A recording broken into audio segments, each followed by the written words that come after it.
Muy buenas tardes, bienvenidos, bienvenidas a esta edición de hoy de Sobre la Mesa, lunes de Semana Santa, Semana Mayor, lunes 14 de abril, de qué voy a estar conversando y analizando con ustedes en las próximas 2 horas. Gobernadora convierte en ley el mal llamado proyecto de libertad religiosa que abre las puertas al discrimen. Además de dar mi opinión, voy a estar conversando rapidito ya mismo con Pedro Julio Serrano. Tomás Rivera Chat saca pecho el sábado para reclamarle al secretario de Hacienda que hable sobre las planillas de la secretaria de Estado, Verónica Ferrayoli. Veremos qué va a pasar la semana que viene. ¡Ups! Secretario de Asuntos Públicos se confunde y dice aquí en Radio Isla con los chicos de Puestos para la Mañana que gobernadora pidió prórroga para presentar planillas y no es correcto. Se evidencia el efecto de los recortes en fondos federales buscando dinero para enfermeras escolares. Peligro de pérdida de fondos federales pone en riesgo el camino para salir de la quiebra y liberarnos de la Junta de Promesa. Y finalmente la gobernadora reconoce el peligro de las políticas de Donald Trump. Colaborador muy cercano de la gobernadora referido al Departamento de Justicia por facturar como contratista más de 30 horas al día. Gobierno de Trump sigue desafiando a los tribunales. Presidente de El Salvador, con Trump a su lado en Casa Blanca, dice que no van a devolver a los Estados Unidos al salvadoreño que fue ilegalmente deportado y encarcelado en El Salvador. Y converso en la segunda hora con el licenciado José Arturo Maldonado Andreu sobre los derechos inherentes de la naturaleza y actividades de esta semana. Y para mí es otro placer, converso hoy con mi hijo Juan Carlos Acevedo Gándara sobre la agenda próxima de la Biblioteca Infantil Lee Conmigo. Y si es lunes, Deportes Zona 5, tiempo extra con Federico López, con el auspicio de la Cooperativa de Seguros Múltiples. Esos son los temas que voy a estar discutiendo con ustedes en la tarde de hoy en Sobre la Mesa, que comienza ahora.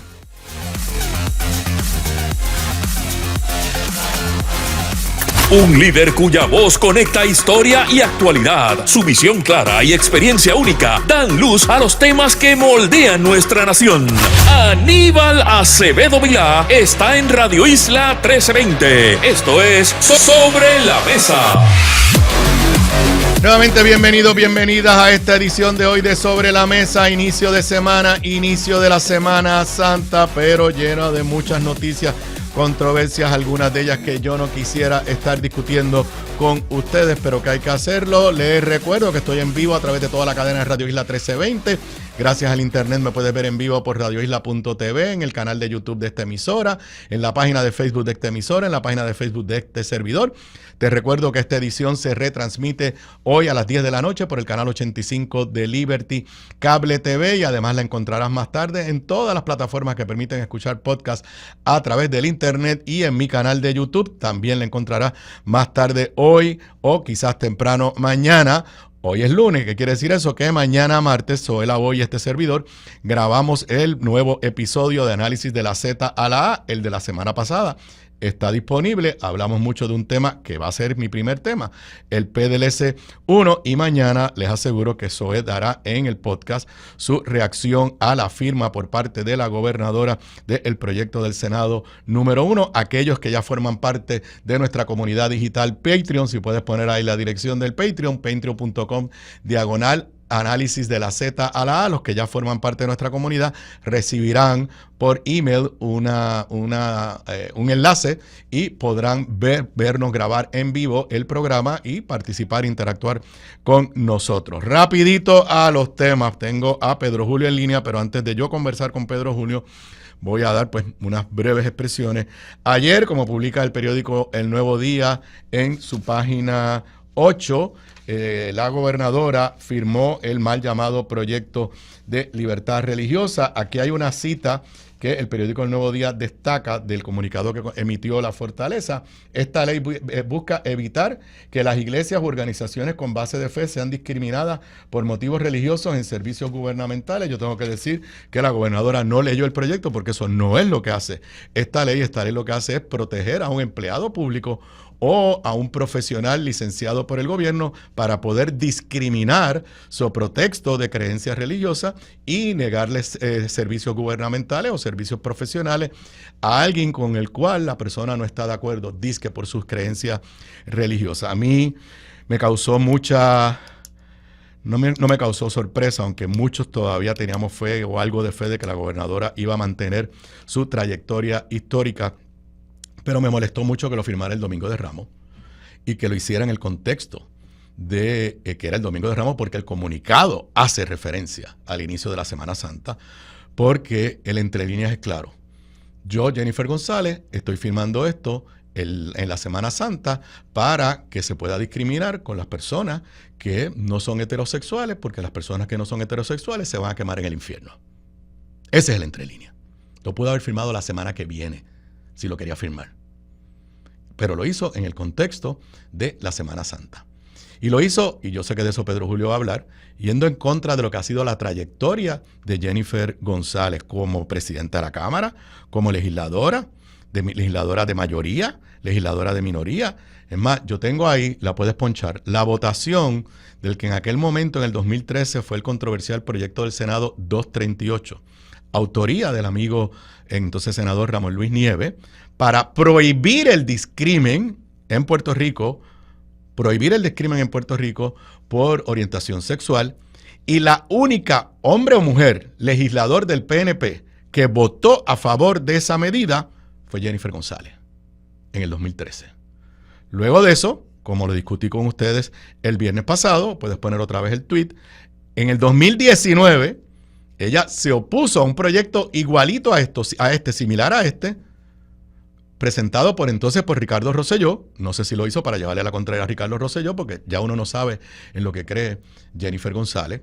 Y en ese momento se opuso tenazmente. Vuelvo a repetir el tuit: no puede haber política pública ninguna que deje la puerta abierta a la mera insinuación de discrimen. El reconocer, el dejar de actuar o hacer como derecho abre la puerta a ese discrimen. La jurisprudencia es clara: derribemos barreras, no construyamos obstáculos a la igualdad. Y lo que acaba de hacer Jennifer González es construir obstáculos a la igualdad y abrirle caminos a el discrimen. Pero más allá de Jennifer González, todos los legisladores del PNP, todos votaron a favor de este proyecto. Ni una sola voz. Yo quiero saber dónde están los PNP demócratas liberales, si es que existen.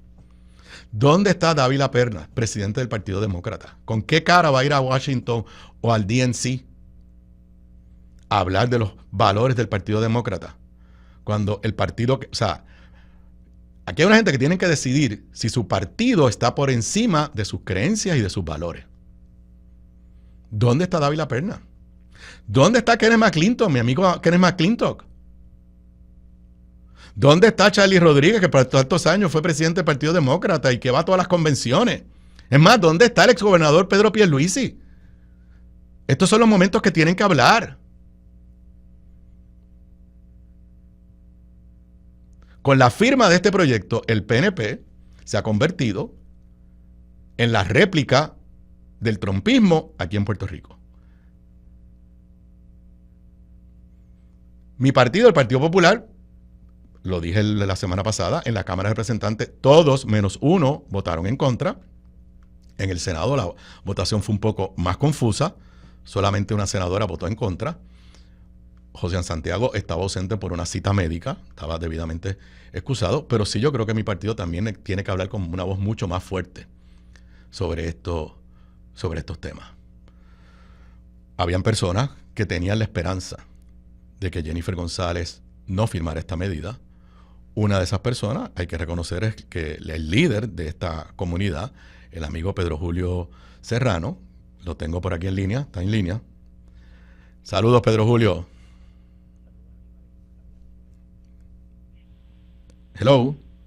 Sí, ¿me escuchas? Sí, buenas tardes. Ahora te escuchamos. Saludos, Pedro. Deje para el récord, Pedro, primero, cuando antes de las elecciones, la comunidad LGBTQ+, creo que por primera vez en procesos políticos en Puerto Rico, hizo una lista de políticos con los cuales ellos creían que no se podían votar. Hizo una lista de políticos que entendían que eran amigos de la comunidad e incluyó a la gobernadora, entonces candidata, Jennifer González como una aliada de la comunidad. Y me consta, por ser Pedro presidente de la Federación LGBTQ+, y yo el honrarme en hacerme miembro del consejo asesor de esa organización, los esfuerzos que Pedro Julio y toda esta federación llevaron a cabo para hacerle entender a la gobernadora que esto lo que hacía era abrir la puerta al discrimen. Sé que hiciste conferencia de prensa hoy, declarando a la gobernadora enemiga de la equidad. Si puedes poner por ahí uno de los titulares, ya en prácticamente todos los medios se han recogido. Pero Pedro Julio, te voy a hacer una pregunta más personal. Claro. ¿Cómo tú te sentiste ayer cuando te llamaron a decirme que la gobernadora había firmado el proyecto? Ciertamente el secretario de la Gobernación, Francisco Novenech, me llamó para decirme que en las próximas horas, ¿verdad? Ayer se iba a firmar la ley, así que antes de que se firmara me lo avisó. Me sentí decepcionado. Mi mamá trabajó para Jennifer González y una de las primeras llamadas que yo recibí cuando mi mamá falleció fue la de Jennifer. Y me prometió que haría lo que fuera por proteger a ese hijo de Alicia que ahora se quedaba huérfano, ¿no? Y te lo digo en el plano personal porque me duele. Nosotros hicimos todo lo posible por convencer a la gobernadora de que no le hiciera caso a los políticos. Ahora estaba en una posición de poder, la máxima posición de poder del país, y que tenía ante sí cumplir con su deber constitucional de defender a todos los puertorriqueños. Y no fue suficiente, porque ella claramente vio esto como una movida política para agenciarse unos votos y no lo vio como parte de su juramento de defender a todos los puertorriqueños. La Jennifer González que tú conoces, probablemente la conoces mejor que yo, ¿tú crees que de verdad, como decimos allá en buen puertorriqueño, deep inside, ella cree en lo que firmó? ¿O esto es simplemente una baraja política en la cual los derechos y las protecciones de la comunidad LGBTQ+ y otros sectores de la sociedad puertorriqueña pagan las consecuencias? Yo creo que nadie puede adentrarse dentro de otra persona para saber lo que verdaderamente piensa o siente, pero sí te puedo decir de su récord. Y ha sido un récord que era intachable hasta este momento, inclusive era disidente dentro de su propio partido, que se fue en muchas ocasiones en contra de todo el liderato de su partido para defender la equidad y para oponerse al discrimen. Lo hizo con la resolución 99 cuando ella fue presidenta de la Cámara, y ella detuvo esa medida porque entendía que era discriminatoria y que no atendía los problemas apremiantes del país. Lo hizo cuando votó a favor del proyecto de la Cámara 1725 que prohibía el discrimen por orientación sexual e identidad de género, y fue la única de su partido que votó a favor de ese proyecto. Lo hizo cuando en 2019, cuando era comisionada residente, decidió irse en contra del gobernador que de aquel entonces para decir que se oponía al proyecto de libertad religiosa, precisamente por las mismas razones que hemos estado diciendo durante toda esta semana, que abría la puerta al discrimen. Así que yo tenía la esperanza. Y fue la única PNP que votó a favor del proyecto de Ramón Luis Nieves, el PDLS 238. Tengo la votación. Correcto, la única también. Y el 488 que protege a las personas LGBTQ+ en la violencia doméstica. Así que tenía un récord, y nosotros entendíamos que a través de ese récord ella iba a hacer valer la equidad, sobre todo ahora que tiene el poder de hacerlo más que nunca. Pero ella tomó una decisión política y ella se cree que en el cálculo que ella hizo se va a agenciar unos votos de Proyecto de Dignidad que no van a regresar porque están molestos con la corrupción y con muchas cosas del PNP. Lo que ella tenía que rescatar eran los miembros de la comunidad LGBTQ+, las personas aliadas de la comunidad LGBTQ+, que sí le prestaron el voto y le permitieron llegar a la gobernación. Pues eso los acaba de perder, porque una de las ganancias más grandes que ha tenido la federación es que no tan solo la junta directiva, el consejo asesor, las organizaciones, sino las personas en carácter individual, que son LGBTQ+ y aliadas, que son parte del Partido Nuevo Progresista, se han unido a la militancia a favor de nuestros derechos y no quieren nada que ver con el Partido Nuevo Progresista. ¿Hay algún líder electo en el PNP con el cual tú sientas que se pueden comunicar y de alguna forma proteger los derechos de la comunidad? Pues mira, teníamos a Esperanza con la gobernadora y teníamos algo de esperanza con Roxana Sprovilú, la senadora del PNP, que fue la única candidata a la legislatura por el PNP, que dijo que iba a estar a favor de la equidad y votó a favor del proyecto y defendió el proyecto en el hemiciclo del Senado, así que no queda nadie. Ese partido se rindió a los mercaderes del templo, se rindió a los agentes del discrimen y la exclusión en Puerto Rico, y tengo que decirlo, Aníbal, y lo digo con dolor en el pecho, no va a ser la única legislación en contra de nuestra comunidad que van a aprobar y que van a convertir en ley. Y eso es un retroceso monumental, en verdad, en las conquistas que hemos tenido, que Puerto Rico está muy por la delantera de muchos estados, jurisdicciones y países del mundo. En términos de protección de los derechos LGBTQ+, nos va a tomar muchos años revertir ese daño que hoy se está haciendo. Yo te diría que yo voy más allá, o sea, yo creo que esta es la primera puerta para un movimiento de revertir derechos, no solamente a esa comunidad, a las mujeres, a otras minorías. Todos los gobernadores de Puerto Rico, todos históricamente, siempre o habíamos mantenido por lo menos y protegido los derechos de las minorías y de los grupos que históricamente han sido perseguidos, o los habíamos adelantado. Jennifer González, al firmar esta ley, es la primer gobernador o gobernadora que abre la puerta para que se comiencen a perder derechos adquiridos en una réplica de lo que está sucediendo en los Estados Unidos. Rapidito, sé que tienes un día súper ajorado. ¿Qué es lo próximo? ¿Cuál es la agenda de ustedes ante esta amenaza que viene por dos vertientes? Viene desde el lado del gobierno federal y ahora, tristemente, desde el lado del gobierno del PNP de Puerto Rico. Bueno, localmente nos tiraremos a las plazas públicas, a las casas de la gente, para que recuerden que nosotros somos sus hijos, somos sus hermanos, somos sus vecinos y merecemos ser protegidos de igual manera, pero también iremos a los tribunales para impugnar las leyes que a todas luces son inconstitucionales y que una constitución como la nuestra, que es de factura más ancha y que ha protegido históricamente los derechos de las minorías, ahora se ve atacada por proyectos de ley que claramente son inconstitucionales y que nosotros vamos a dar las peleas en la calle, en los tribunales, donde tenga que dar, porque nosotros no vamos a dar ni un paso atrás. Así que estamos en pie de lucha, la federación cada vez sigue creciendo más y vamos a seguir haciendo el trabajo que tenemos que hacer. Y en esa lucha, pues sabes que puedes contar conmigo y te voy a dar una hipótesis que no tienes que coincidir con ella, de que yo creo que aquí se jugó también el fin de semana.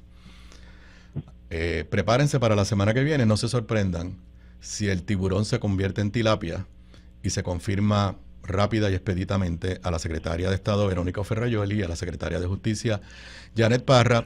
A mí no me extraña que esto haya sido una negociación. Yo te firmo el PDLC-1 y tú me confirmas a mis dos secretarias, por las cuales Jennifer González lleva batallando desde enero y las ha defendido a brazo partido a pesar de los serios problemas que tiene. Esa es mi hipótesis. No tengo ningún inside information, pero yo conozco cómo juega Tomás Rivera Chat y todos estos ataques de Tomás Rivera Chat es muy posible que hayan sido simple y sencillamente para el sábado, el viernes, el jueves, la semana pasada, decirle, si tú me firmas el PDLC-1, yo te confirmo a tus dos secretarias. Muchas gracias, Pedro Julio. Gracias a ti. Si eso es cierto, sería muy lamentable que la comunidad LGBTQ+ sea la ficha del tranque y quienes vayamos a salir perjudicados por una jugada puramente política. Lo veremos. Ojalá yo me equivoque. Muchas gracias, Pedro Julio. Seguimos en la batalla.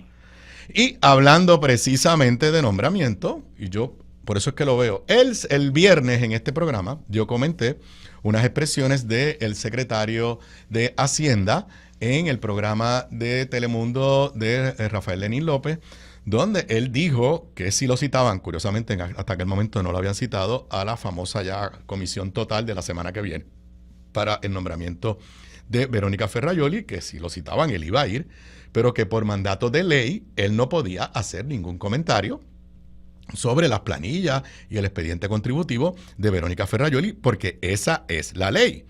Y el secretario de Hacienda, yo lo dije el viernes pasado, tiene toda la razón. El sábado, Tomás Rivera Chat fue con un muy buenos días Puerto Rico, lo puedes poner en pantalla, aunque es bien largo y yo no se lo voy a leer completo, pero le dice, agradezco la muy franca advertencia de mi muy buen amigo el secretario de Hacienda. Aquí va con humildad la mía. Y entonces, básicamente dice que los funcionarios públicos tienen que estar sujetos a una vara más alta, por lo cual todos estamos de acuerdo Dice, respetamos los derechos individuales de los contribuyentes, pero en el caso de los servidores públicos la vara es más alta y nuestra gobernadora ha exigido total transparencia en nuestro gobierno.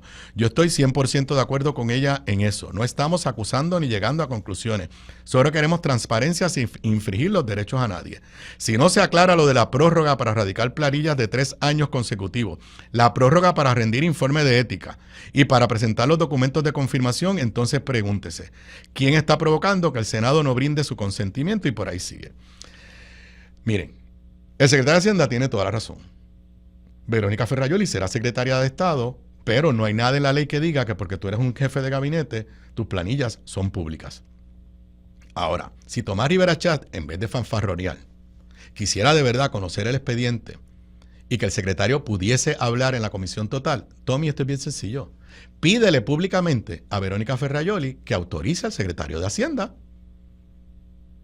a contestar todas las preguntas que ustedes le tengan sobre el expediente contributivo.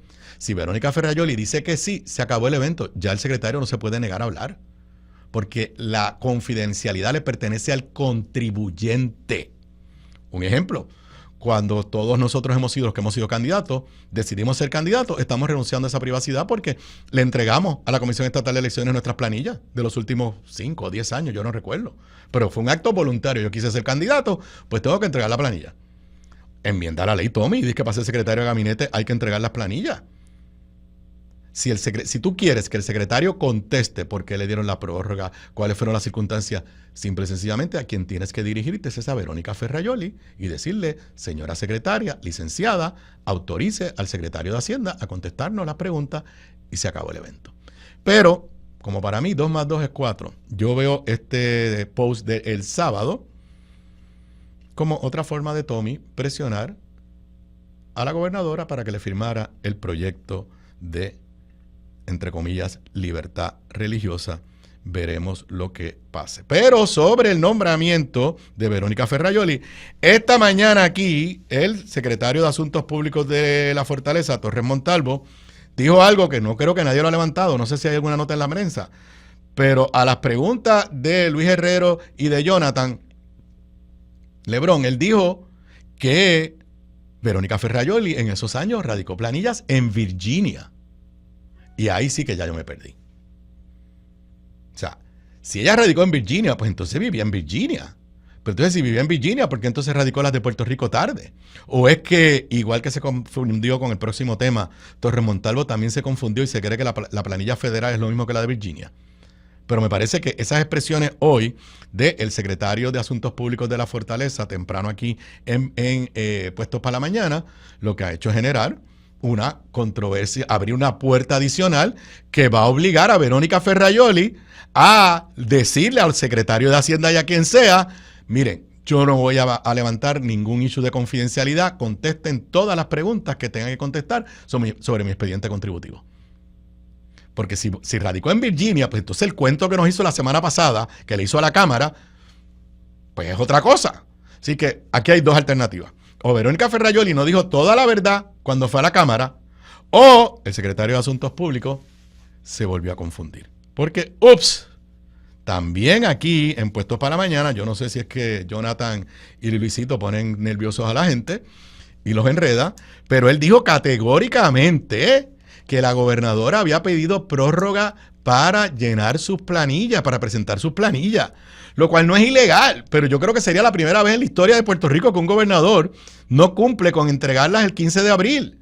Es legal, tú puedes pedir prórroga, pero siempre los gobernadores hemos sido cuidadosos de dar el ejemplo. Y eso corrió como pólvora, como noticia, levantaron todos los medios. La entrevista a Torres Montalvo aquí, al secretario de Asuntos Públicos, la persona que se supone que ese es su puesto, hablar a nombre de la gobernadora y del gobierno. Y a las par de horas, la propia Fortaleza tuvo que informar que el secretario se había confundido. Secretario de Asuntos Públicos se equivoca. Gobernadora no ha solicitado prórroga para radicar su planilla. Y que él se confundió porque lo que ella pidió fue prórroga para el informe de ética. Nuevamente, no entiendo, porque lo del informe de ética había salido la semana pasada. Yo lo discutí aquí.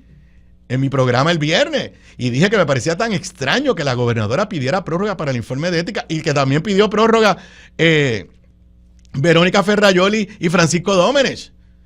Que en el caso de Verónica Ferrayoli y Francisco Dómenech, pues quizás es que tenían un enredo con sus finanzas, ya sabemos lo de las planillas, pero las finanzas de Jennifer González, ella era comisionada residente, era una empleada pública federal.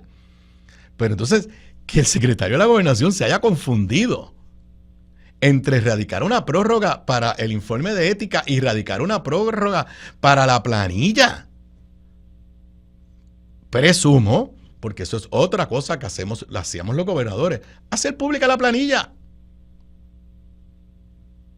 No estamos obligados, es como la tradición en Estados Unidos, que Donald Trump nunca las hizo públicas, hasta él, todos los candidatos a presidente y presidentes hacían públicas sus planillas. Pues yo espero que cuando hoy o mañana salga el comunicado de prensa con los detalles de la planilla de la gobernadora, pero que el secretario de Asuntos Públicos venga aquí y diga una cosa tan seria. Inclusive él dijo, yo no sé qué razones tuvo, pero pidió prórroga. O sea, no hay duda que él estaba hablando de las planillas, él no estaba hablando del informe de ética esta mañana. Pero lo han tenido que corregir, así que obviamente eso lo que hace es generar más duda, más suspicacia de qué rayo está pasando en este gobierno. Si el secretario de Asuntos Públicos, la semana de las planillas, que la gobernadora se fue de vacaciones, que dejó como gobernadora interina a la secretaria de Estado que está en medio de una controversia sobre planilla, que el secretario de Asuntos Públicos venga a un programa que él viene todos los lunes, no fue que lo escogieron en una esquina y alguien con una grabadora y tenía la información equivocada sobre el estatus contributivo de la gobernadora, para mí es una evidencia más de que este gobierno está sin dirección. Regreso luego de la pausa. La clave para la buena cocina, además de los ingredientes y recetas, está en la calidad de los productos en los que cocinas. Por eso te recomiendo mi línea Giovanna Heike Cookware Collection, con acabado en cerámica, mangos ergonómicos y 4 milímetros de espesor para mejor conducción de calor. Lo distribuye North Caribe Imports y su marca Caribí, donde además encuentras utensilios de cocina y limpieza para tu hogar. Ahora cuida tu jardín con Caribí Garden. Caribí, calidad, experiencia y el mejor precio. Pídelos en tu supermercado más cercano. Simplifica tu vida con Caribí. Distribuye North Caribe Imports, la empresa puertorriqueña con más de 50 años sirviéndote a ti.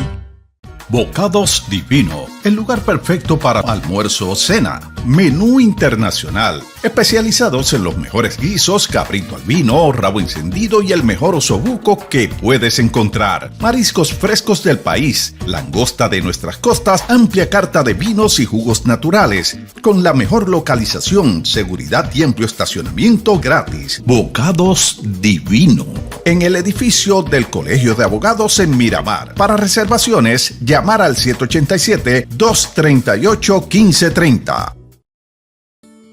Gramas lindas, gramas, plantas, palmas y todo para tu jardín. En Dorado, 796-1386. 796-1386. Gramas lindas, excelente calidad y servicio insuperable. 796-1386.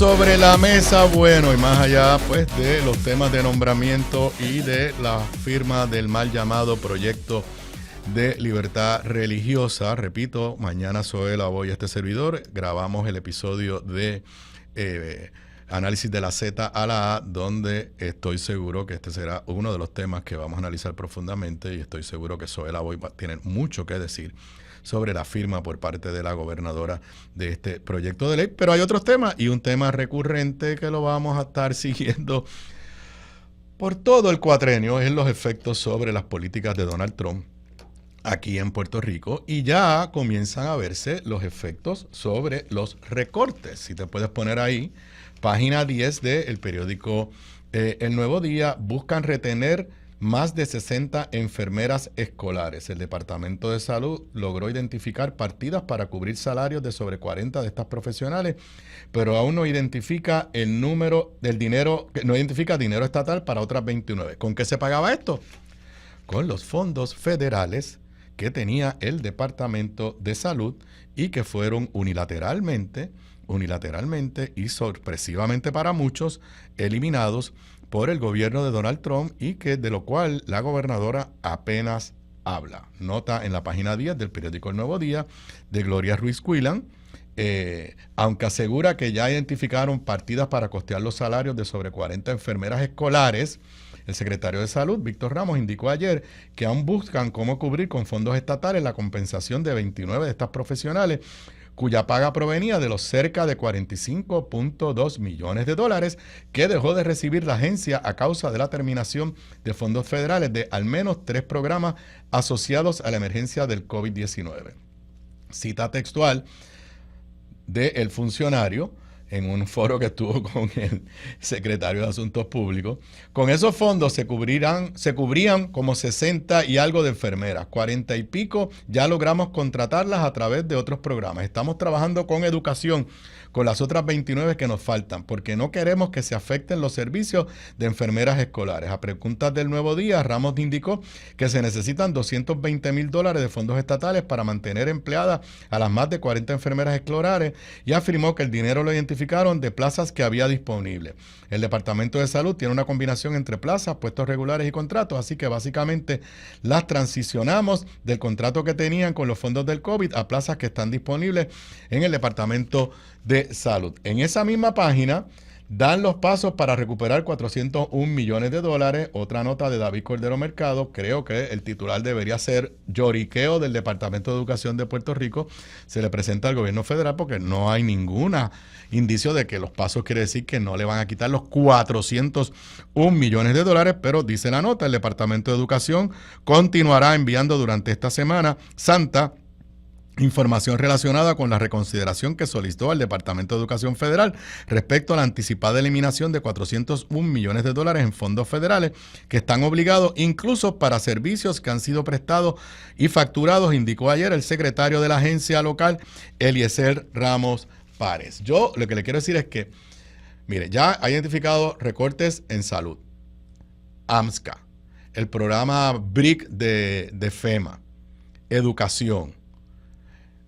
Tengo entendido que ya han ido quitándole grants a recintos de ciencias médicas y otras universidades aquí en Puerto Rico. Y yo creo que es hora de que nos den un cuadro claro de qué es lo que se está afectando por los recortes y cuáles son las acciones que se están tomando para remediarlo.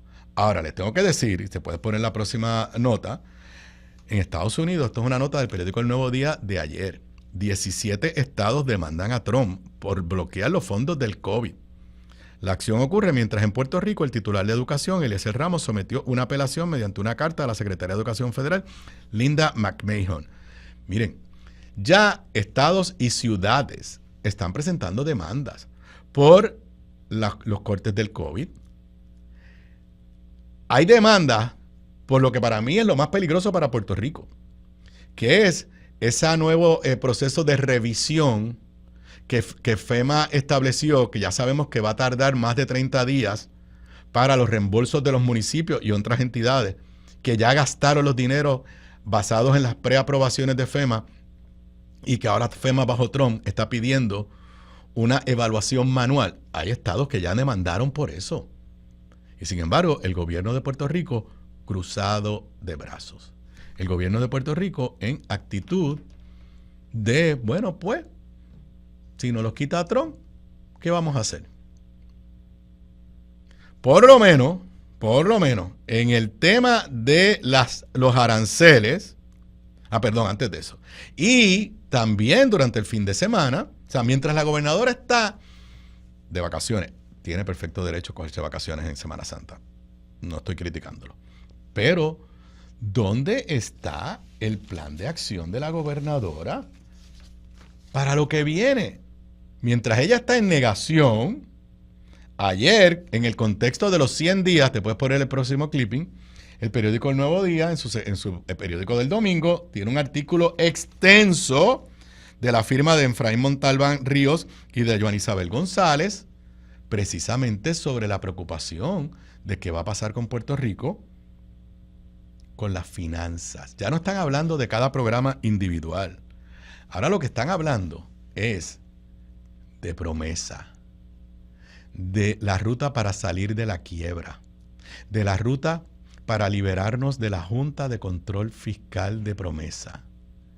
En esta historia de 3 páginas, movidas federales dejan sin cobijo las finanzas locales. Urge analizar el gasto público, crear planes de contingencia y reducir la dependencia presupuestaria en fondos federales, dicen economistas y exsecretarios de Hacienda. Dice la nota: todo el terreno fiscal que Puerto Rico ha ganado desde que se declaró en bancarrota hace casi una década podría desmoronarse si los recortes de fondos federales que se discuten en Washington se extienden al presupuesto del gobierno de la isla, advirtieron economistas y 2 exsecretarios de Hacienda consultados por la sección de negocios del Nuevo Día. Aunque la administración del presidente Trump ya comenzó a hacer recortes en distintas partidas federales, incluyendo a Puerto Rico, el economista Juan Lara señaló que todavía, cita textual, el cuchillo no llega al hueso.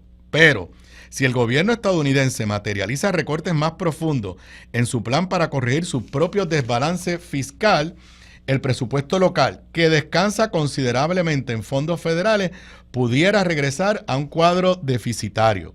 Cita textual de Juan Lara: si hay recortes verdaderamente grandes en los fondos que se asignan a través de las agencias, el efecto en el presupuesto de Puerto Rico sería muy fuerte.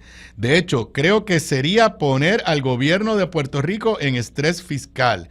Creo que podría ser suficiente para llevar a Puerto Rico otra vez a una situación de déficit y de estrés fiscal.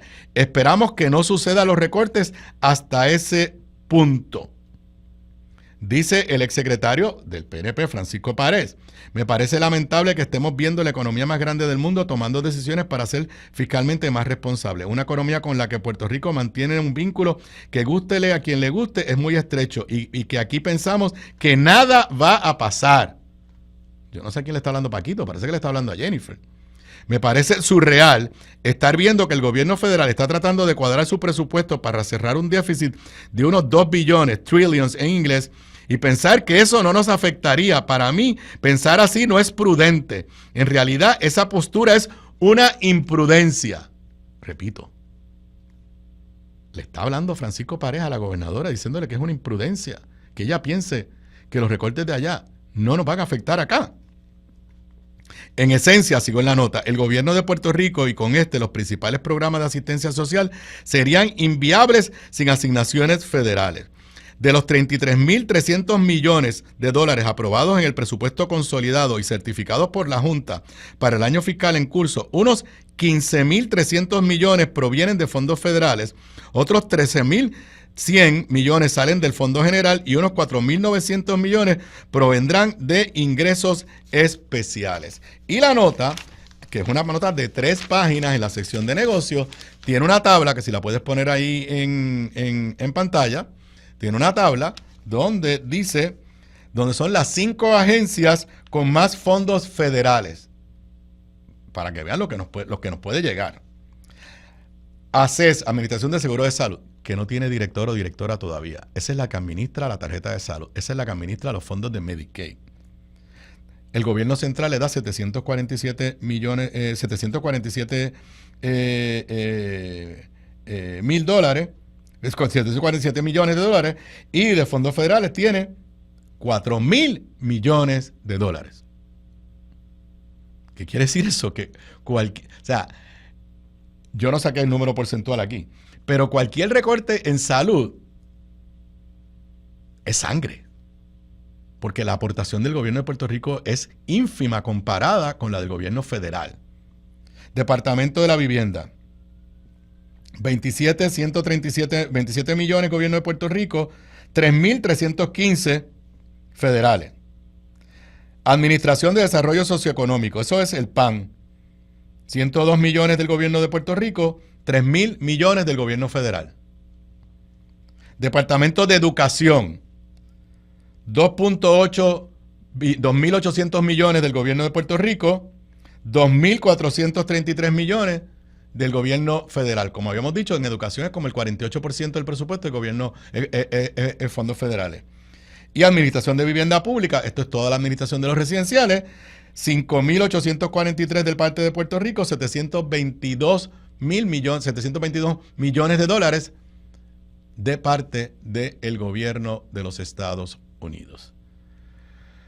Obviamente es una dependencia, la dependencia en fondos federales ha ido increciendo en los últimos 20 años. En lugar de hacer al gobierno de Puerto Rico más autosuficiente, cualquier recorte en fondos federales tendría consecuencias nefastas para Puerto Rico y, como dice ese artículo del Nuevo Día, pondría en riesgo la estabilidad financiera de todo el gobierno. Volveríamos a caer en presupuestos deficitarios y tendría la Junta de Control Fiscal otra excusa para quedarse por más tiempo indefinido aquí en Puerto Rico. Regreso luego de la pausa. Aquí de regreso a Sobre la Mesa. Para los que me estén escuchando, me estén viendo en vivo, son las 4:43 de la tarde de hoy, lunes, inicio de semana, inicio de la Semana Santa, lunes 14 de abril del 2025, día antes de las planillas. Si no las ha presentado, preséntelas. Mi CPA me dice que las está terminando, así que hoy o mañana presentaré las mías. Todavía no sé si pago o me dan reintegro. Estoy cruzando los dedos que me toque alguito, pero cumpliré con mi obligación como siempre lo he hecho. Bueno, antes de la pausa, analicé y compartí con ustedes de la nota de la sección de negocios del periódico El Nuevo Día, una nota extensa de cómo la amenaza de recortes en fondos federales puede poner en riesgo nuevamente la estabilidad del presupuesto del gobierno de Puerto Rico. Podemos volver a caer en presupuestos deficitarios, lo que conllevará que no nos liberemos de la Junta de Control Fiscal, porque como ustedes saben, la Junta, ellos mismos deciden, pero se irá cuando tengamos 5 presupuestos balanceados. ¿Qué quiere decir eso? Que si volvemos a caer en déficit, empezamos a contar en cero. La gobernadora ha estado en cierta negación. Por lo menos el fin de semana empezó a recoger vela en lo que tiene que ver con los aranceles. Nota al calce, el presidente el viernes en la noche se sintió en la obligación, en este pa'lante y para atrás, de decir que los aranceles a China no incluyen los iPhone y las cosas computadoras, ese tipo de cosas, porque eso estaba teniendo un efecto devastador. Iba a tener un efecto devastador. Otra muestra más de la alta improvisación de parte de Donald Trump. No voy a abundar en eso, pero China, que pelear con los chinos no es fácil, contestó en el fin de semana restringiendo la exportación de unos minerales raros y de unos magnetos que China es de los pocos lugares del mundo que los produce y que se necesitan en Estados Unidos para armamentos, vehículos de motor, aviones y un montón de manufactura de alta tecnología y de seguridad. Y básicamente los chinos lo que le están diciendo es, bueno, pues si tú me quieres poner un arancel, yo no te voy a dar los materiales de alta que tú necesitas para alta tecnología, inclusive para tu seguridad nacional. Pero eso no lo voy a analizar hoy. En el fin de semana la gobernadora por lo menos empezó a recoger vela y a reconocer que la guerra de los aranceles, la solución no era, pues váyanse a comprar un carro americano, como ella dijo anteriormente, en un tono yo creo que de burla y arrogante.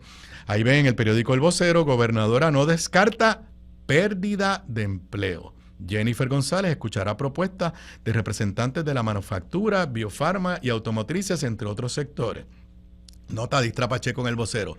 La guerra arancelaria entre Estados Unidos y China provocará un aumento en la inflación en Puerto Rico y es posible que ello tenga como consecuencia el despido de empleados en distintas industrias, o al menos para ese escenario el gobierno debe estar preparado, reconoció ayer la gobernadora. La mandataria informó que las importaciones desde China ocupan actualmente el 4º o 5º lugar de importación para Puerto Rico, según un informe preliminar. La misma nota, más o menos, en el periódico El Nuevo Día, la puedes poner, asegura que se prepara para el peor escenario. La gobernadora no descarta una inflación, mientras dice que su administración ayudará a la industria a aguantar el golpe. Nota de Adriana Díaz Tirado, el periódico El Nuevo Día de el sábado. Ante la guerra tarifaria del gobierno de Donald Trump con países como China, la gobernadora reconoció ayer los desafíos del aumento en aranceles, como la posible pérdida de empleos e inflación, por lo que su administración adiestrará a sectores farmacéuticos y de manufactura para reemplazar bienes importados y abaratar los costos. Yo no sé lo que quiere decir eso, pero por lo menos está reconociendo que lo que está haciendo Donald Trump no necesariamente es bueno para Puerto Rico. Cita textual de la gobernadora, y creo que es un cambio en su discurso. Me tengo que preparar para el peor escenario, para que no tome esto a Puerto Rico por sorpresa, acotó la mandataria al preguntársele si descartaba la pérdida de trabajo en el contexto actual. Como defensa planteó que más que oponerse al aumento, es que yo no estoy de acuerdo, en aranceles, como hizo Islas Vírgenes, por el impacto económico que conllevaría, tiene que ser inteligente para demostrarle al gobierno federal los efectos en el territorio. Los que se oponen son los primeros que salen perjudicados en las transacciones con el gobierno federal. Uno tiene que ser más inteligente y más efectivo en esa comunicación. Estoy utilizando lo que a Estados Unidos le importa, sus productos biofarmacéuticos, sus asuntos de seguridad nacional, sus elementos de cadena de suministro que vienen a Puerto Rico. En otras palabras, yo no voy a pelear con Trump. Ya vieron anteriormente que hay 17 estados que ya han demandado a Trump por los recortes. La gobernadora, en cuanto a eso, se va a quedar cruzada de brazos y no va a demandar. Bueno, y en un tema totalmente diferente, el periódico digital Noticel, en la nota del periodista Oscar Serrano, nos tiene otra interesante historia que ya estamos hablando de corrupción. Referido a justicia, contratista allegado de gobernadora por facturar hasta 30 horas diarias. La oficina de la Contralora también refirió al Tribunal Supremo al abogado que actualmente tiene vigente 5 contratos públicos por $660,000. ¿Quién es este fulano? Bueno, pues este fulano es una persona que históricamente ha sido de la total confianza de la gobernadora, hoy gobernadora, ha trabajado con ella, ha guisado bajo ella y se mereció unos párrafos de Cucuza Hernández en el libro que Cucuza Hernández publicó cuando dijo la verdad sobre Jennifer, de que después se arrepintió y dijo barbaridades de Jennifer González. Leo algunos párrafos se trata del licenciado Irán Carlos Rivera López. La oficina de la Contraloría refirió desde el verano pasado al Departamento de Justicia y al Supremo, al licenciado, después que sus auditores constatara que llegó a someter varias facturas bajo contratos públicos que cuando se suman las horas que trabajó en un solo día llegan entre 21 y 30 horas. El hallazgo está en una auditoría emitida el jueves sobre Puerto Rico Innovation and Technology Service, PRITS, donde el abogado tuvo contrato durante el periodo auditado 2019 a 2023 bajo su empresa Irán Carlos Rivera López LLC. Simultáneamente con su contrato, con PRITS tenía contratos con otras 7 entidades públicas para trabajo que facturaba a razón de 50 a 125 la hora. Los auditores subrayaron que el abogado no contaba con empleados o subcontratistas para asistirle en estos contratos. En el periodo auditado corresponde a los exdirectores de varios de esas oficinas. El examen de las 13 facturas por $89,865 remitidas por el contratista por los servicios ofrecidos al PRITS y a las otras 7 agencias gubernamentales reveló que del 2 de mayo al 15 de junio del 2022, el contratista facturó un total de 21 a 30 horas diarias en 17 ocasiones. En al menos un caso en el Departamento de Educación, los auditores pudieron certificar que no realizó la tarea por la que facturó. O sea, no solamente tenía más horas el día de lo que el planeta nos da, sino que lo cogieron en una que facturó horas por cosas que no hizo nada. Obviamente entra en los detalles. Desde el 2008, Rivera López acumula en el registro de contratos de la Contraloría acuerdos con entidades públicas con valor de casi $6 millones. Actualmente tiene un total de $660,000 en contratos vigentes con la Autoridad de Edificios Públicos, la UPR, Junta Reglamentadora de Servicios Públicos, Departamento de Recursos Naturales y Departamento de Transportación y Obras Públicas. En el pasado, tuvo acuerdos con el municipio de San Juan, Ciencias Forenses, AMA, municipio de Utuado, Corrección y Administración de Desarrollo Socioeconómico. Y aquí va lo interesante. En su libro, Pasión de Guerrera, la expresidenta cameral y mentora de Jennifer González, Zaida Cucuza Hernández, enfoca en la figura de Rivera López para un capítulo en el que critica severamente a Jennifer. Cita textual de lo que dijo Cucuza de este señor que evidentemente le está robando al pueblo de Puerto Rico, de la confianza de Jennifer. Leo la cita del libro de Cucuza. Había una persona que sembraba la semilla de la cizaña, con la intención de ser él la persona más cercana a Jennifer. Se trataba de Hiram Carlos Rivera López. Perdonen aquí, alguien llamándome, no sabe que estoy trabajando en este momento. Se trataba de Hiram Carlos Rivera López, quien era un abogado joven de Villalba, de dudosa reputación entre sus profesores de la Universidad Católica de Ponce. A él le interesaba el poder, ostentarlo, estrujarlo en la cara de los demás, sobre todo ante sus pares. Era el eterno compañero de viajes de Jennifer, solo de viajes.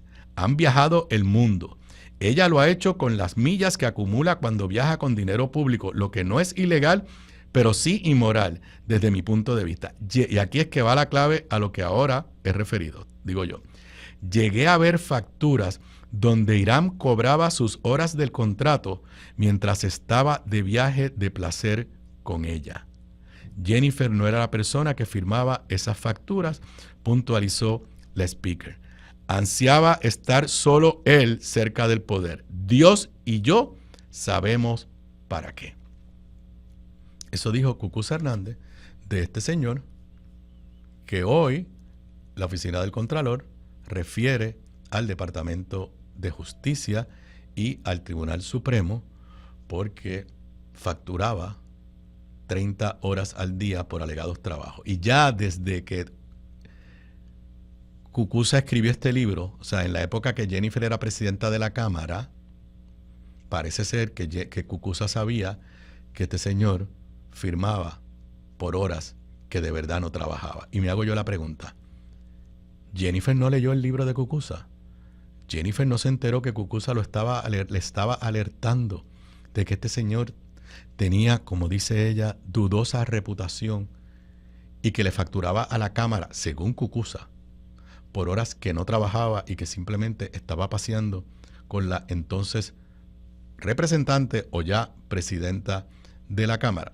Veremos en qué queda este referido a el Departamento de Justicia. Bueno, me quedan un par de minutos. No, me queda un minutito. Rapidito, el gobierno de Trump sigue desafiando a los tribunales. La semana pasada celebramos como una victoria que habían el Tribunal Supremo 9-0.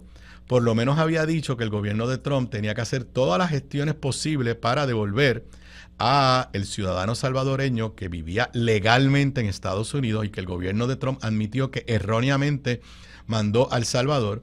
Bueno, pues desde viernes, sábado y domingo el gobierno no hizo nada para devolverlo, para traerlo de regreso a Estados Unidos. Y hoy el presidente de El Salvador, el pichón de dictador Bukele, sentadito en la Casa Blanca, al lado de Donald Trump, sonriendo Donald Trump, dijo, yo no lo voy a devolver. Si eso no es un choque con la rama judicial, pues yo no sé lo que es. Pero no solamente eso. Donald Trump hoy dijo que está considerando enviar a cárceles fuera de Estados Unidos, le hace a las cárceles de tortura a El Salvador, enviar ciudadanos americanos que estén presos. Y ustedes, bueno, primero eso para mí es inconstitucional. Pero, ¿saben lo que está diciendo en este caso del salvadoreño? Que si Estados Unidos por error envía a alguien a El Salvador, aunque sea un ciudadano americano, ¡ups!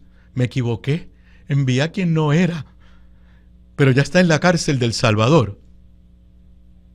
Ya nos están diciendo que aunque sea por error y violando todos los procesos constitucionales, perdimos jurisdicción y no lo vamos a devolver.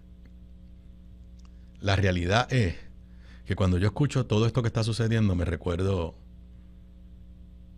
de cuando yo estaba en la década de los 80 y los 90, los desaparecidos. Las personas que los gobiernos de lo que llamábamos, bueno, eran dictaduras militares en Latinoamérica, los desaparecían. Bueno, pues Donald Trump está creando un mecanismo para desaparecerlos en las cárceles de Bukele en El Salvador. Empezaron con los inmigrantes, pero ya Donald Trump mandó la señal que él puede decidir quién es un ciudadano americano convicto peligroso y mandarlo a los gulag de Bukele en El Salvador. Regreso luego de la pausa. Aquí de regreso a Sobre la Mesa, entrando a la segunda hora de la edición de hoy, 14 de abril del 2025. Yo no quiero hablar más de Donald Trump, no quiero hablar más de planilla, no quiero hablar más. Bueno, hoy no hablé de energía, gracias a Dios no tuve nada que hablar de energía, pero mañana martes voy a tener a Ramón Luis Nieves, que vamos a tratarle ahora todos los martes, tener una sección sobre los temas energéticos con el ex senador licenciado Ramón Luis Nieves. Y en esta próxima hora voy a tener, yo creo que casi es por pura coincidencia, pero voy a hacer una reflexión, es como una sensación de que ya uno está listo para pasar el batón, porque los 3 invitados que voy a tener son de unas nuevas generaciones y le hacen creer a uno, sentir a uno que vamos por buen camino. Obviamente, como todos los lunes, al final voy a estar hablando con Federico, con Fede, de deporte, pero ya tengo aquí en el estudio, no vino para lo que vamos a hacer ahora, vino para hablar de sus proyectos, pero aquí está mi hijo Juan Carlos Acevedo Gándara. Saludos, Juanqui. Saludos, gracias por tenerme en el programa. Es un placer estar aquí de nuevo. Y entonces, antes de conectarlo, la semana pasada en el periódico El Nuevo Día se publicó una columna, si la puedes ponchar ahí un momentito la columna, bajo el sugestivo título La naturaleza y sus derechos inherentes. Yo la leí, es del licenciado José Arturo Maldonado Andreu, abogado, miembro de la Coalición por los Derechos Inherentes de la Naturaleza, es graduado de la UPR y en estos momentos está haciendo un estudio doctoral en McGill University en Canadá. No sé si está haciendo las gestiones para solicitar la ciudadanía canadiense y liberarse de Donald Trump, no me extrañaría. Y José Arturo es como un hermano de mi hijo Juan Carlos, así que si es como un hermano de mi hijo Juan Carlos, como un hijo mío, y lo tenemos por vía del internet. En esta columna habla de algo que yo no conocía y es un nuevo desarrollo en el pensamiento de que la naturaleza tiene derechos inherentes que se pueden reclamar, y en esta semana hay una serie de conferencias aquí en Puerto Rico, pero si, Manuel, si puedes ponchar ya a José Arturo. Ahora Fede se quiere colar, dile a Fede que él va más tarde. José Arturo, ¿está por ahí? ¿Me escuchan? Te escucho, pero no te vemos en pantalla. No sé si... Pero déjame ver qué está pasando aquí, que no se ve mi cámara. Ahí ahí está, pero no... Dice JA de José Arturo, pero no se ve la cara tuya. A ver, no sé qué está pasando. Pero que te vimos clarito. Tienes como que si tuviera la cámara apagada. Qué raro. ¿Me ves ahora? No, te oímos clarito, pero no te ves. Bueno, que sigas hablando ahí. Nada, José Arturo, tengo aquí a Juanqui por pura casualidad. Lo veo. Okay, hola, José. Bueno, háblanos un poco de qué es esto de los derechos inherentes de la naturaleza. Quiero que sepas que por pura casualidad también esta mañana, hace un rato conversé con mi amigo Juan Carlos Navarro, que fue alcalde de la ciudad de Panamá, fue candidato a presidente en Panamá, en este momento es el equivalente a ministro del Ambiente del gobierno de Panamá, es un aliado de Para la Naturaleza. Yo no sé si está todavía, pero siempre estuvo en el consejo asesor que tiene Para la Naturaleza, el fideicomiso, y está en Puerto Rico, para sorpresa mía, para hablar de una de las conferencias que tú me dijiste que van a estar celebrando actividades acá en Puerto Rico. Pero, primero que nada, ¿qué es eso de la naturaleza y sus derechos inherentes? Pues mira, Aníbal, que gracias primero por permitirme estar aquí y conversar sobre este tema. Este tema es una visión que se le está planteando a la relación entre los humanos y la naturaleza. El derecho, como tú sabes, pues le gusta hacer categorías o funciona exclusivamente a base de categorías. En su desarrollo histórico ha categorizado a la naturaleza, ¿no? al medio ambiente y a las cosas que son más allá de ser humanos como propiedad o como cosas, ¿no? Como objetos. Entonces, a base de esa idea, pues se han permitido explotar esa naturaleza, ¿no? Explotar esas cosas como objetos y como commodities o como objetos mercadeables, ¿no? Y eso pues ha venido por los últimos siglos y se ha ido desarrollando principalmente bajo las ideas del colonialismo, ¿no? Y los sistemas coloniales que ven al otro y al distinto como espacio de conquista y como espacio de apropiación, ¿no? Y entonces, pues el derecho que tenemos hoy en día, que regula, ¿no?, la relación entre los humanos y la naturaleza, está plasmado de esos valores en donde la naturaleza es una cosa que se usa para el ser humano y que se valoriza exclusivamente a base de qué utilidad tiene para el ser humano. Y pues eso nos ha chocado con un montón de problemas. Principalmente nos hemos dado cuenta de que esta relación pues no es una relación sostenible, no es una relación saludable. Yo hablo en la columna de una relación tóxica porque es una relación en la cual los humanos dependemos de un medio ambiente saludable, de una naturaleza saludable, pero no la cuidamos y la destruimos. Entonces, a base de esta idea, hay un movimiento que lleva ya bastantes años y que plantea pues una visión distinta de esa relación entre los humanos y la naturaleza. Y esto ha sido impulsado principalmente por la línea de pensamiento de las culturas indígenas, ¿no?, de los pueblos originarios. Porque los pueblos originarios, los pueblos indígenas, ven esa relación con la naturaleza muy distinta a la que vemos nosotros en la mayoría de los países de Occidente. Y es que ellos no ven esa distinción, ellos no ven esa relación dicotómica, ¿no? Ellos ven que la naturaleza y el ser humano son parte de un mismo todo, son parte de una misma cultura. Y pues han logrado, ¿no?, unas relaciones más simbióticas y más sostenibles. Entonces, en los años recientes, en el cual pues la urgencia de la crisis climática y la crisis de esa relación con la naturaleza, pues se han desarrollado a nivel internacional y a nivel doméstico en muchos países un nuevo marco de derecho en el cual se establece y se reconocen que la naturaleza tiene unos derechos inherentes y que esos derechos inherentes se tienen que proteger, y entonces se le da una cierta personalidad a la naturaleza, ¿no? Entonces, esto no es algo nuevo, ¿verdad? Nosotros, el derecho ha creado unas ficciones, el derecho categoriza en dos cosas: los humanos, que son las personas naturales, que pues naces y vives y tienes derechos y tienes obligaciones, y luego también hemos creado unas ficciones, como por ejemplo las corporaciones, que como tú sabes, hasta hemos llegado a reconocerle libertad de expresión. Y pues en ese tipo de pensamiento, ¿no?, pues se les reconoce una tercera entidad, la naturaleza, como sujeta de derecho. Entonces, ajá. Ok.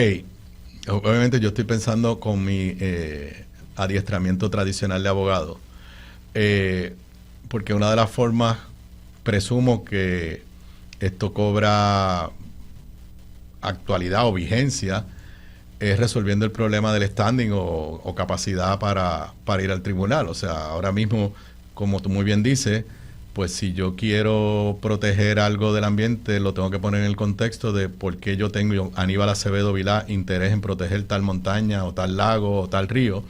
Y si no tengo standing, pues como el río no tiene standing, pues no puedo defender ese derecho. Esto un poco le da la vuelta a eso. Exactamente. Ahora mismo nosotros protegemos la naturaleza en función a la utilidad y al valor que tenemos a nosotros como humanos. O sea, podemos ir al tribunal y decir, mira, este desarrollo va a dañar este bosque o a dañar este ecosistema, pero tenemos que probar que nos afecta a nosotros como humanos o nos afecta como comunidad. Entonces, la idea de los derechos de la naturaleza, pues, en cierta forma sobrepasa esa necesidad antropocéntrica, ¿no? O sea, de que el humano es el centro de todo y es quien importa, y sobrepasa eso y pues plantea que la naturaleza tiene un valor a existir y a funcionar independientemente del humano. Y así, por ejemplo, obviamente, pues, hay unos temas procesales. Pues un árbol no puede hablar o no puede ir a corte, un bosque no puede ir a corte, un río no puede ir a corte por sí solo, pero pues eso se ha resuelto de la misma manera en que hemos resuelto personas que no tienen la capacidad o que los tribunales no les han reconocido la capacidad de ir a corte por sí mismos. El caso más simple y accesible son los menores de edad, o sea, que tienen que ir a través de un representante, tienen que ir a través de un tutor. ¿Cómo esto ha ido evolucionando en el mundo y qué va a pasar o qué está pasando esta semana acá en Puerto Rico? Y Juanqui, puedes preguntar lo que te dé la gana. Tú no viniste para esto, pero... Pues desde los principios del milenio, en los 2006, en Estados Unidos, en el condado de Schuylkill, en el estado de Pensilvania, se reconoció por primera vez los derechos de la naturaleza, de un ecosistema. Y de ahí para adelante ha tenido un crecimiento bastante exponencial, siendo el caso más emblemático y el más famoso en el 2008, cuando en Ecuador, en la reforma constitucional, se incluyó la naturaleza, en nombre de ellos, en la Pachamama, se le otorga el derecho, o se le reconoce, el derecho al pleno respeto de su existencia, al mantenimiento y la regeneración de sus ciclos vitales, funciones y procesos evolutivos. Y aparte de Ecuador, que ha sido pues el caso que más le ha enseñado al mundo, se ha ido desarrollando un movimiento a nivel global y doméstico, y ahora mismo ya hay más de 40 países que han reconocido elementos de la naturaleza con derechos, desde países con tradiciones indígenas como hay muchos en Latinoamérica, en Nueva Zelanda, pero también recientemente, por ejemplo, España reconoció los derechos de la naturaleza del Mar Menor en el sur de España. O sea que esto es algo que no está solamente vinculado a las tradiciones de los pueblos originarios, sino que está ocurriendo en todas las tradiciones de derecho. Entonces, sí. No, sigue. Pues, ¿qué va a pasar? ¿Qué está pasando, verdad? Ya hoy empezamos, desde el año pasado hay una coalición que nos llamamos la Coalición Boricua por los Derechos Inherentes de la Naturaleza, un grupo multidisciplinario compuesto por grupos comunitarios, organizaciones ambientalistas y también miembros de pueblos indígenas, y nos estamos reuniendo desde hace ya un tiempo y organizándonos para comenzar esta conversación en Puerto Rico. Hoy hubo varios eventos, hay uno pasando ahora mismo en la Universidad de Puerto Rico, y mañana en el Museo de Arte de Puerto Rico hay una proyección del documental The Rights of Nature, a Global Movement. Esa proyección dura 1 hora, es un documental súper interesante que traza el desarrollo de este movimiento a través de Ecuador, Nueva Zelanda y los Estados Unidos. Y luego de eso le sigue un conversatorio sobre luchas comunitarias, desafíos legales y avances en el Caribe, en el cual va a estar Natalia Green del Ecuador, que es la directora del Global Alliance for Rights of Nature, que pues es una de las organizaciones que más ha trabajado sobre este tema. Patricia Hualinga, de los pueblos originarios de Ecuador, que va a estar hablando del reconocimiento del darle derechos a la selva viva como sujeto de derecho. Y Juan Carlos Navarro, como bien dijiste, que es amigo tuyo, va a estar, él es ministro de Ambiente de Panamá, y va a estar también hablando de ese conversatorio. Y de una larga trayectoria de defensa del medio ambiente. Yo te diría que cuando eso no estaba muy de moda, Juan Carlos llegó a ser alcalde de Ciudad Panamá bajo una plataforma de protección de el área que se conoce como el Ancón allá en Panamá, la selva de Panamá. Sí, efectivamente. Y entonces también va a estar Ulcer Arens, que es un político de Aruba, también envuelto con este movimiento, ¿no? O sea, así que tenemos unos oradores súper interesantes. Y luego a las 6 mañana mismo va a haber un conversatorio sobre qué cosas pueden pasar en Puerto Rico respecto a esto, que va a estar la profesora Erika Fontanes, va a estar Ana Irma Rivera Lacén, que de hecho Ana Irma cuando era senadora presentó un proyecto para reconocer los derechos de la naturaleza en Puerto Rico. Va a estar Ariel Lugo, que sabes que es un ecólogo con muchísima trayectoria en Puerto Rico, Abel Vale Nieves, defensor del Carso, y luego pues Fernando Lloveras de Para Naturaleza. Y todo esto mañana. Entonces mañana es en el museo. Exactamente, en el Museo de Arte de Puerto Rico. Y entonces el miércoles va a haber una actividad un poco distinta, que es con el INE, en la Escuela Alejandro Tapia Rivera en La Parguera, y esta pues es dirigida a jóvenes y estudiantes. Entonces, para los interesados pueden acceder a la página lanaturalezatienederechos.pr, y ahí van a encontrar toda la información de los eventos que están pasando y también de acciones futuras que van a estar ocurriendo en relación a este tema. Bueno, pues, ¿qué te puedo decir? Yo cuando enviaste la columna te dije que estaba súper interesante, y como dije antes de empezar, pues estas son las cosas que le dan a uno esperanza de que ustedes, las próximas generaciones, van por el camino correcto. Así que gracias. Te felicito. ¿No quiere decir nada, Juanqui? Un poco, ¿verdad? Yo no sé mucho de derecho, pero me parece interesante y te iba a preguntar, ¿este aspecto de los derechos de la naturaleza también abarca lo que es la vida animal? Pues yo sé que, ¿verdad?, puede ser obvio, pero también es obvio que los humanos somos parte de la naturaleza y estamos separados en el derecho. Así que, ¿eso también tiene esa parte o lo hablamos un poco más de protección de ecosistemas en general? Abarca todo. Es interesante porque, ¿verdad?, hablamos de derechos de la naturaleza y pues rápido nos lleva a pensar solo en derechos, ¿no?, en leyes. Pero realmente, pues, esto es un movimiento que lo que busca es principalmente que empezamos a pensar distinto de nuestra relación con la naturaleza, ¿no? Y pues la palabra derecho es bien potente porque es algo que nosotros los humanos lo defendemos como una cualidad de nuestra existencia, ¿no? Y pues aplicarle la misma perspectiva a la naturaleza. Y incluye todo. En Ecuador ahora mismo se está luchando por los derechos de un sapito súper chiquito, de casi el tamaño de un dedo. Así que esto va desde ese tipo de animal hasta ecosistemas completos, hasta incluso estamos hablando ya de los derechos de los océanos. Interesante. Y ve acá, cuando acabas el doctorado, no me podías resistir. No, me ha hecho dos preguntas que no puedo decir al aire. Primero, lo de si estoy sacando la ciudadanía para evadir a ese señor, que no quiero decir nada para que no tenga problemas entrando de vuelta. Okay. Y segundo, cuando voy a acabar el doctorado. Nada, cuídate mucho, José Arturo, te quiero mucho. Un abrazo. Dale, un abrazo a los dos. Gracias. Un abrazo, José.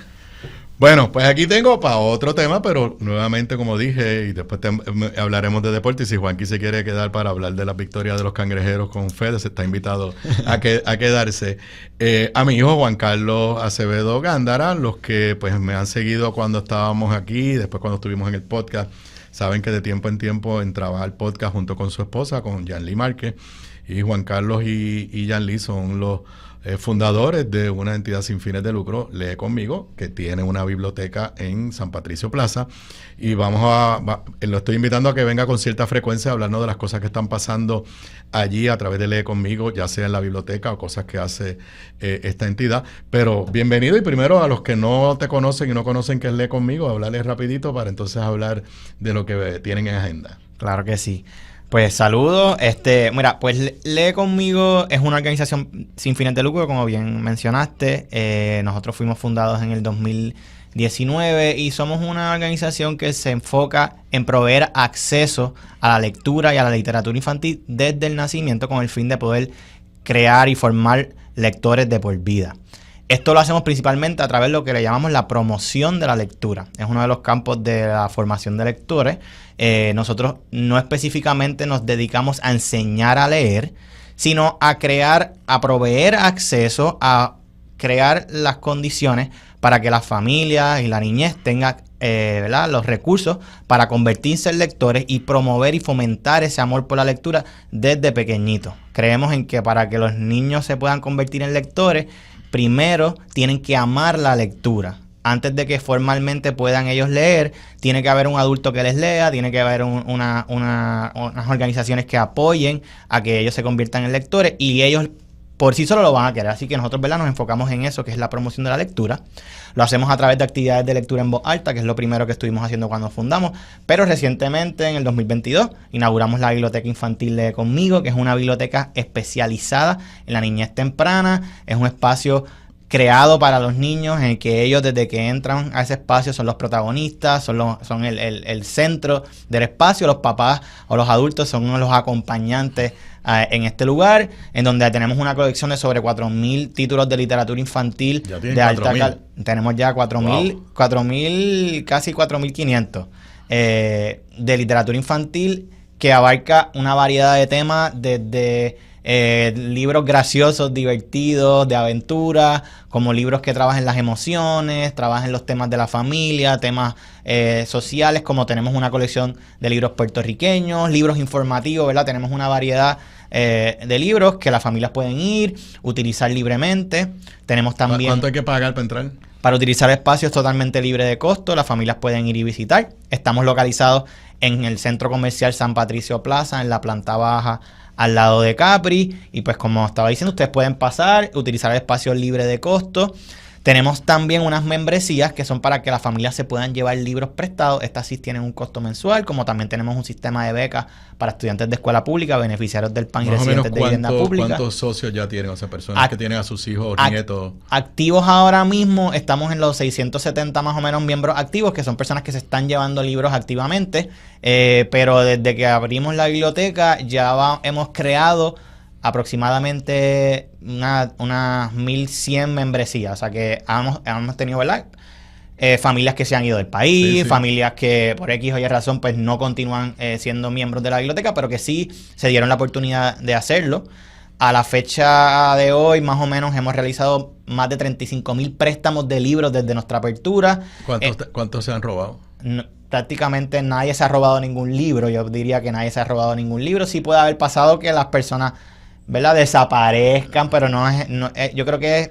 Olvido. Es bien poco. Pero no es un problema. O sea, no es un problema real. Gente se lleva, era como las bibliotecas cuando uno antes iba, te llevabas el libro para tu casa, firmabas una hojita, ahora pues me imagino que será computarizado. Sí, y tenemos tu email, tu teléfono, te lo recordamos, te lo tienes que devolver en tal día. Lo que sí ha pasado es que libros se han perdido o libros ¿verdad? Ha pasado algún accidente que se han dañado libros. Pero las familias en general han sido súper responsables.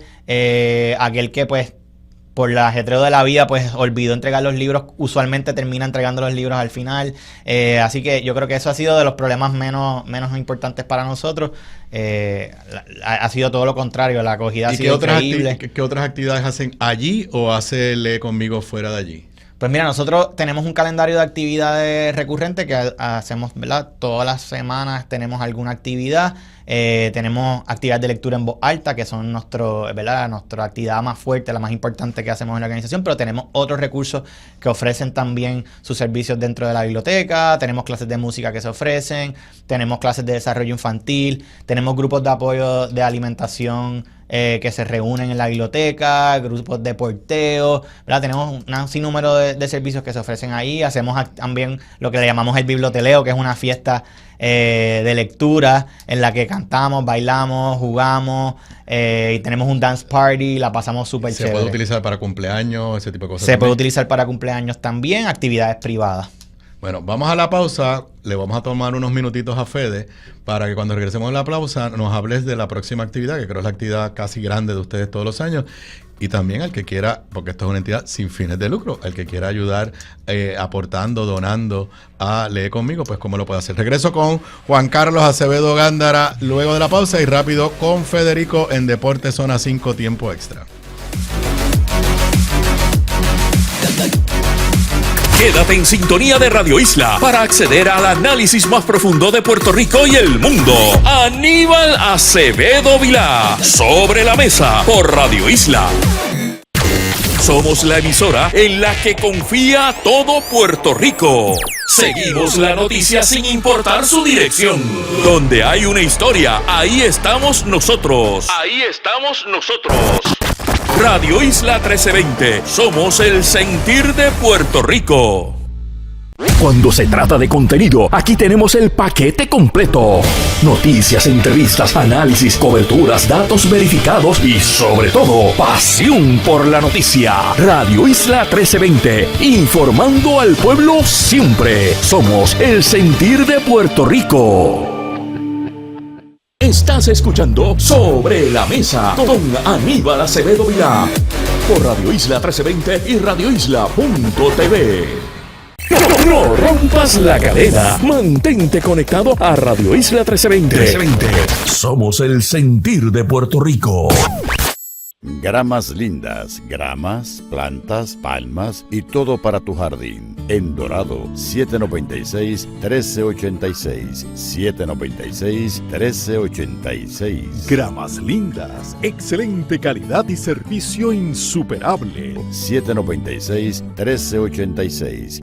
Bocados Divino, el lugar perfecto para almuerzo o cena. Menú internacional, especializados en los mejores guisos, cabrito al vino, rabo encendido y el mejor osobuco que puedes encontrar. Mariscos frescos del país, langosta de nuestras costas, amplia carta de vinos y jugos naturales, con la mejor localización, seguridad y amplio estacionamiento gratis. Bocados Divino, en el edificio del Colegio de Abogados en Miramar. Para reservaciones, llamar al 787-238-1530. Las historias que están en boca de todo Puerto Rico las tiene Radio Isla 1320 en Facebook.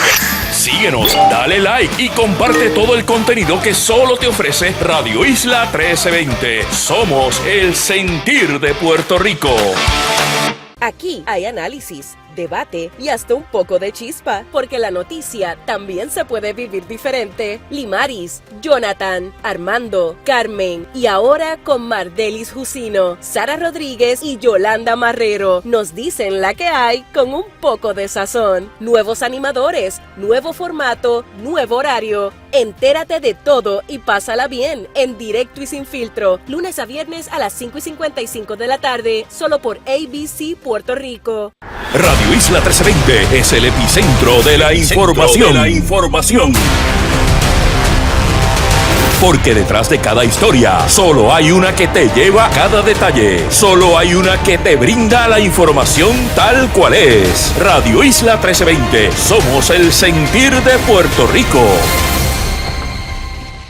Desde los salones legislativos hasta la cumbre del Poder Ejecutivo, Aníbal Acevedo Vilá está en Radio Isla 1320. Sigamos con más de Sobre la Mesa. Aquí de regreso a Sobre la Mesa, hoy lunes 14 de abril del 2025. Continúo hablando con Juan Carlos Acevedo Gándara, codirector, ese es el título. Bueno, ahora mismo director administrativo. Director administrativo de Lee Conmigo. Bueno, ¿qué es el próximo evento grande? Que yo creo que es el evento grande del año que ustedes hacen. ¿Qué es lo que viene? Sí, por ahí se aproxima nuestro evento más importante, el evento más grande que hacemos como organización. Es un festival de lectura en voz alta que le llamamos el Lectura Fest.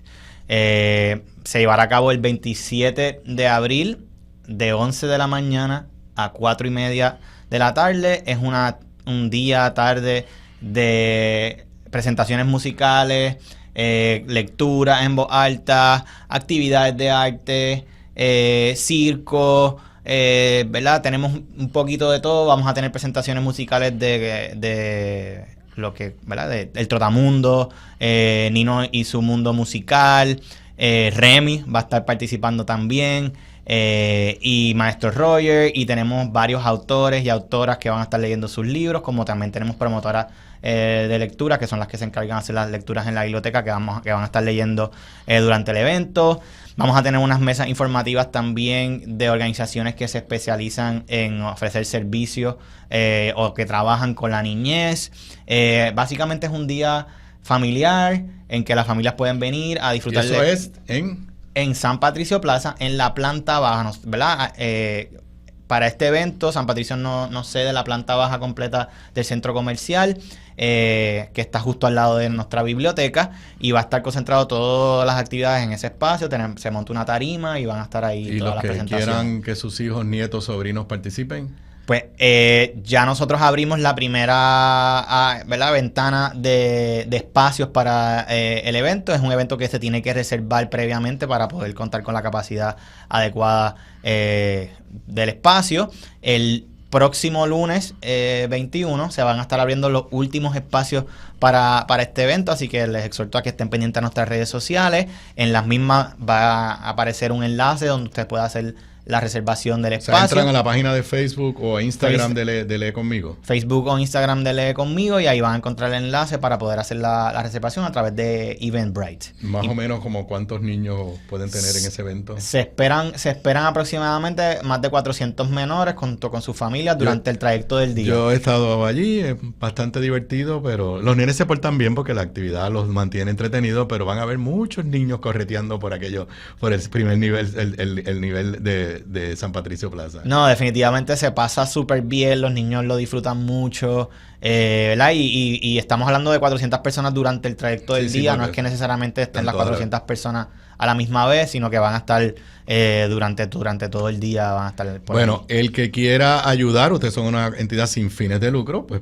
necesitan donativos, ¿cómo lo pueden hacer? Lo pueden hacer a través de ATH Móvil, en la sección de donar, nos encuentran como Lee Conmigo. También lo pueden hacer a través de nuestra página web, www.leeconmigopuertorico.com. Van a ver un botoncito de donar, ahí también lo pueden hacer. Bueno, pues vamos aquí a cambiar y conéctame por ahí a Federico para que ahora tenga un... Aquí analizamos cada deporte jugada tras jugada. Ahora se sienta a la mesa el comentarista deportivo Federico López.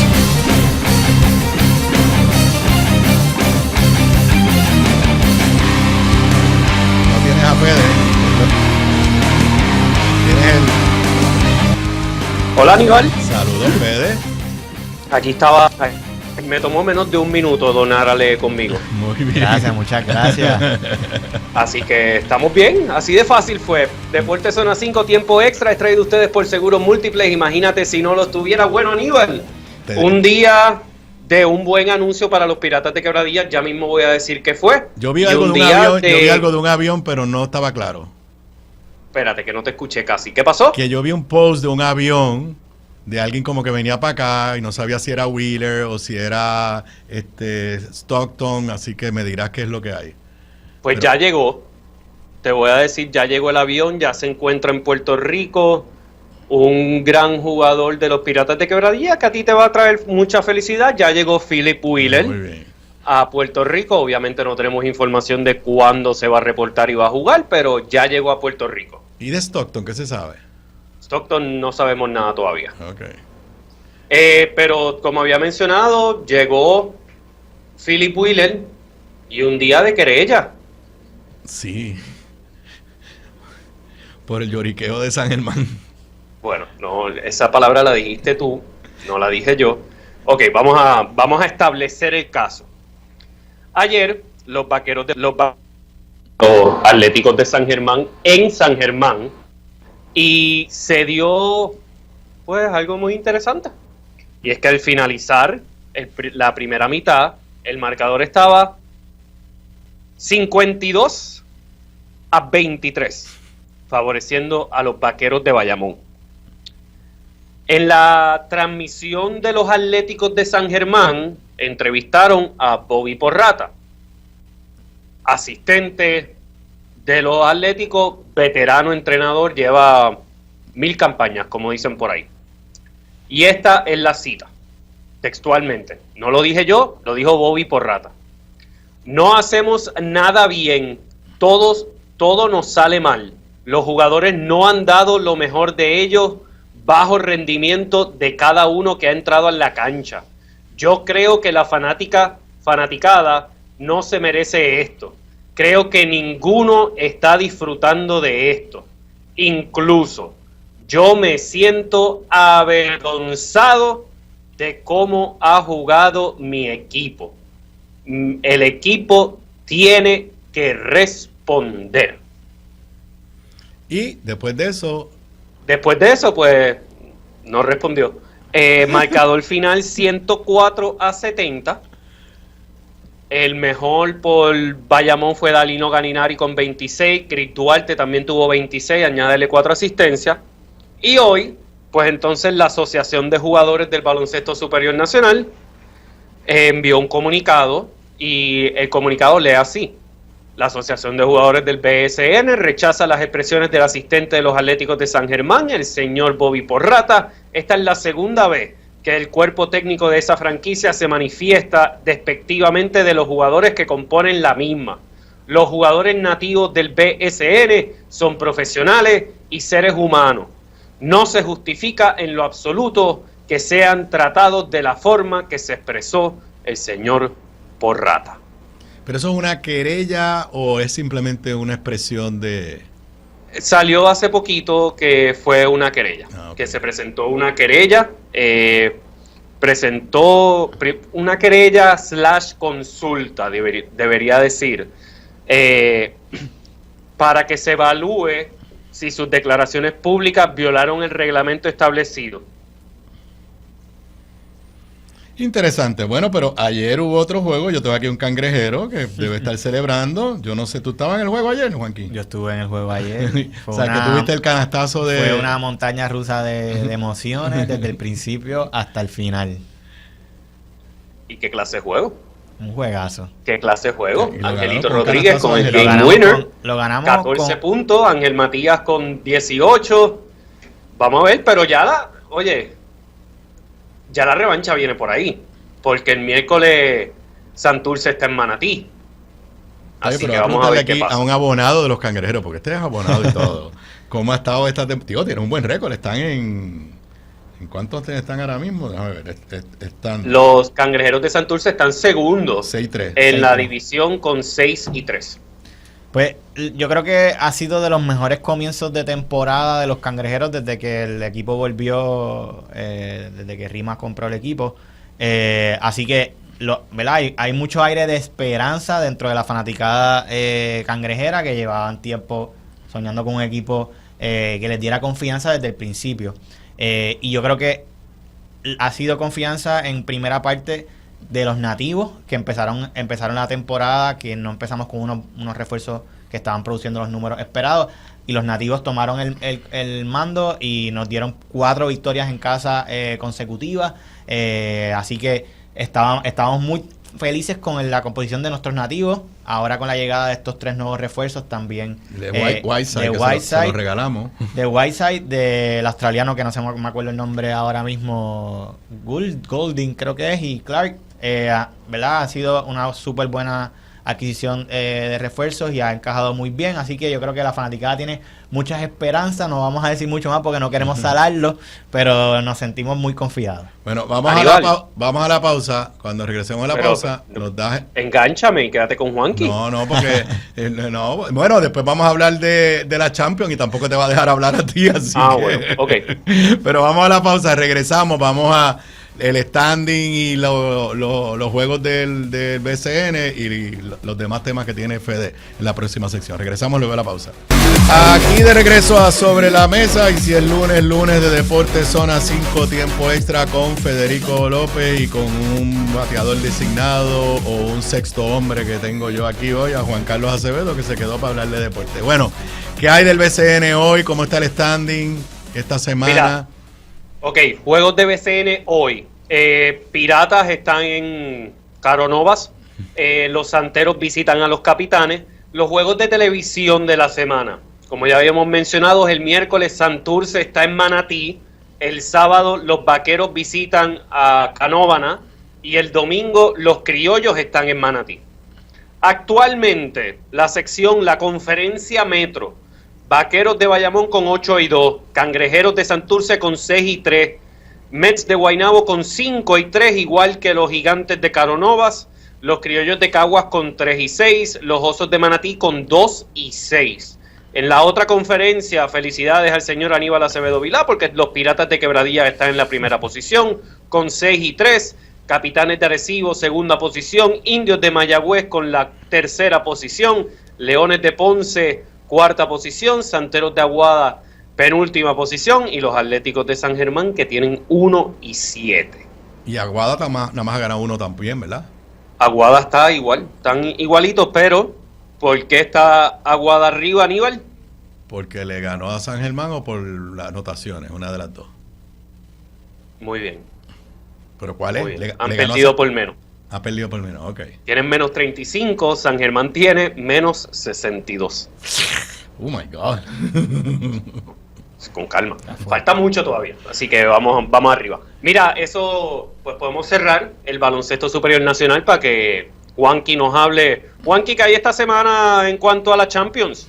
Bueno, para los fanáticos del fútbol, pues juega el Barcelona, también juega el PSG, juega el Real Madrid, el Arsenal. Vienen unos juegos muy interesantes.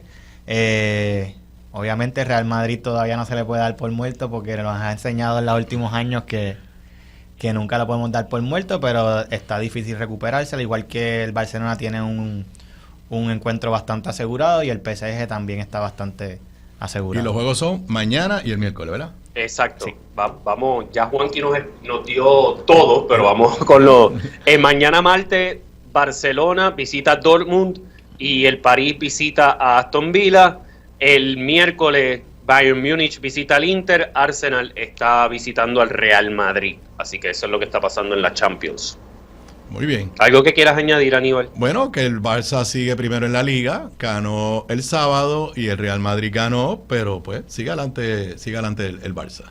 Barça tiene esa leve ventaja que lo ayuda, que no importa, pero vamos a ver.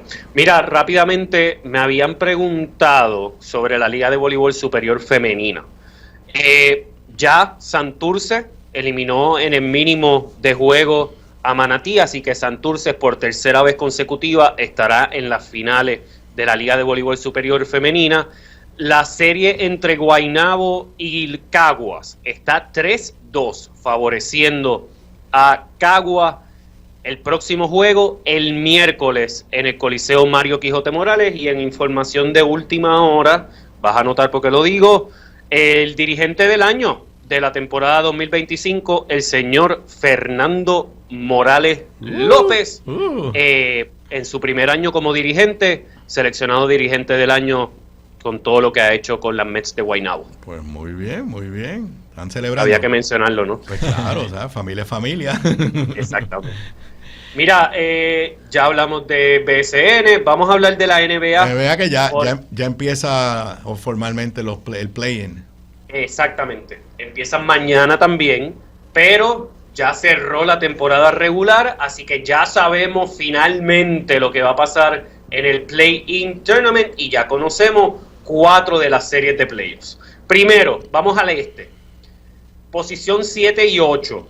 ¿Qué significa? Aníbal lo explicó el viernes, pero vamos a explicarlo nuevamente.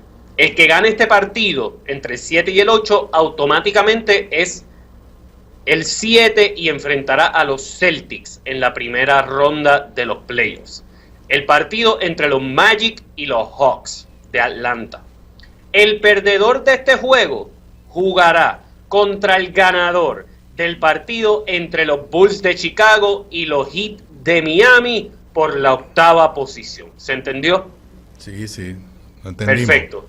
En el oeste, 7 y 8, tenemos a los Warriors y a los Grizzlies. 9-10, Kings y Mavericks. Eso es lo que pasó. O sea, cayeron los Warriors, perdieron en overtime contra los Clippers. Lo vi. Y acabaron en el vi el resultado, no vi el juego. O sea, no vi el juego, pero vi el resultado que perdieron y... Exactamente.